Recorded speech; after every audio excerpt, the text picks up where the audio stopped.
নমস্কাৰ এই মুহূৰ্তত জনাইছো অসমৰ প্ৰত্যেকগৰাকী জনসাধাৰণৰ বাবে কেইবাটা গুৰুত্বপূৰ্ণ খবৰ। আজি হৈছে 2 অক্টোবৰ।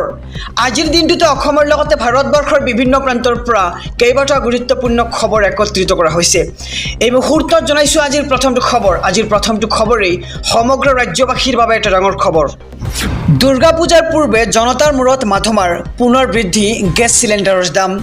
1 অক্টোবৰতে জনতাৰ মূৰত ৰামটাঙন দেখিবলৈ পোৱা গৈছে। বৃদ্ধি পালে এইবাৰ গেছ চিলিণ্ডাৰৰ নিৰিখ 48.50 টকাকৈ বৃদ্ধি পালে প্ৰতিটো চিলিণ্ডাৰৰ মূল্য আৰু দেশৰ প্ৰতিখন ৰাজ্যত বৃদ্ধি পালে বাণিজ্যিক চিলিণ্ডাৰৰ মূল্য।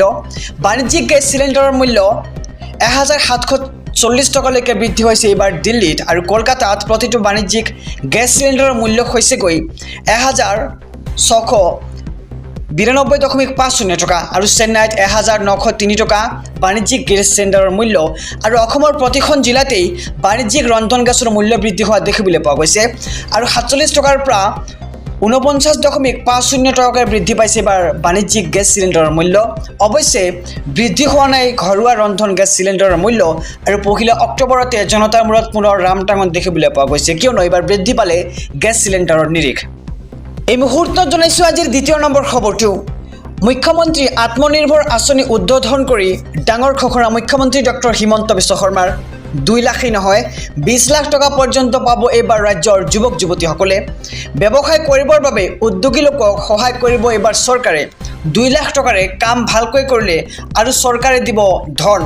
পৰৱৰ্তী পৰ্যায়ত আৰু 20 লাখ টকাৰ ঋণ লাভৰ সুবিধা গ্ৰহণ কৰিব পাৰিব, আৰু প্ৰধানমন্ত্ৰী মুদ্ৰা আঁচনিৰ জৰিয়তে ঋণ পাব এইবাৰ ৰাজ্যৰ লাখ লাখ যুৱক যুৱতীয়ে।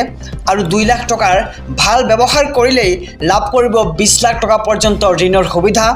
মুখ্যমন্ত্ৰী আত্মনিৰ্ভৰ আঁচনি উদ্বোধন কৰি মুখ্যমন্ত্ৰীৰ ডাঙৰ ঘোষণা দেখিবলৈ পোৱা গৈছে।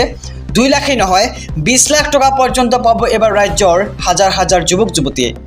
এই মুহূৰ্তত জনাইছো আজিৰ 3 নম্বৰ খবৰটো। সমগ্ৰ ৰাজ্যবাসীৰ বাবে আহি পৰিছে ভাল খবৰ।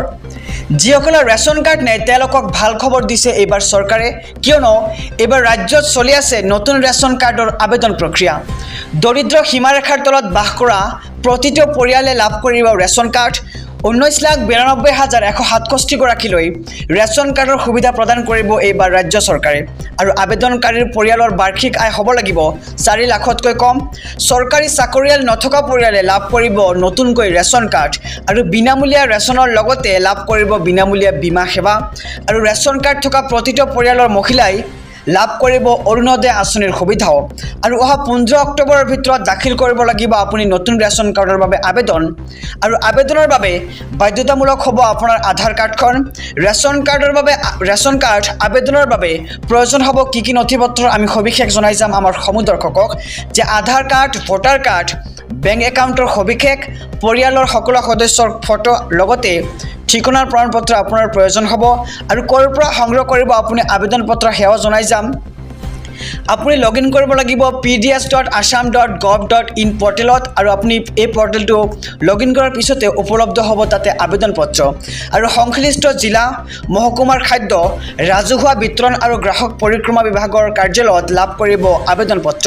আৰু সবিশেষ জানিবলৈ আপুনি যোগাযোগ কৰিব পাৰে 1800-345 আৰু 3611 নম্বৰৰ যোগেদি, আৰু 1800-345-3588 নম্বৰতে আপুনি যোগাযোগ কৰিব পাৰে। ৰাজ্যবাসীক জনাইছো আজিৰ 4 নম্বৰ খবৰটো। দেশৰ কোটি কোটি লোকৰ একাউণ্টত সোমাব চৰকাৰী ধন। 5 অক্টোবৰত পৰীক্ষা কৰক আপোনাৰ বেংক একাউণ্ট। PM কিষাণৰ 18 সংখ্যক কিস্তিৰ ধন মুকলি কৰিব এইবাৰ চৰকাৰে অহা 15 অক্টোবৰ তাৰিখে। আৰু আপুনি ধন পাবলৈ কৰিব লাগিব এইকেইটা কাম। আপুনি প্ৰথমে সম্পন্ন কৰিব লাগিব eKYC প্ৰক্ৰিয়া। আৰু কেনেদৰে তালিকাত চাব আপোনাৰ নাম আমি সবিশেষ জনাই যাম।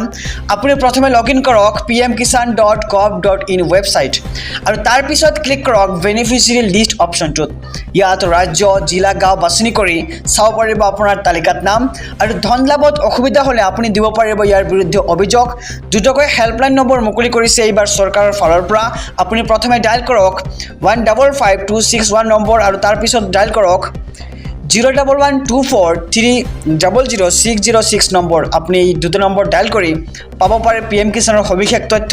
আৰু দেশৰ কোটি কোটি লোকৰ একাউণ্টত সোমাব এইবাৰ চৰকাৰী ধন অহা 5 অক্টোবৰ তাৰিখে।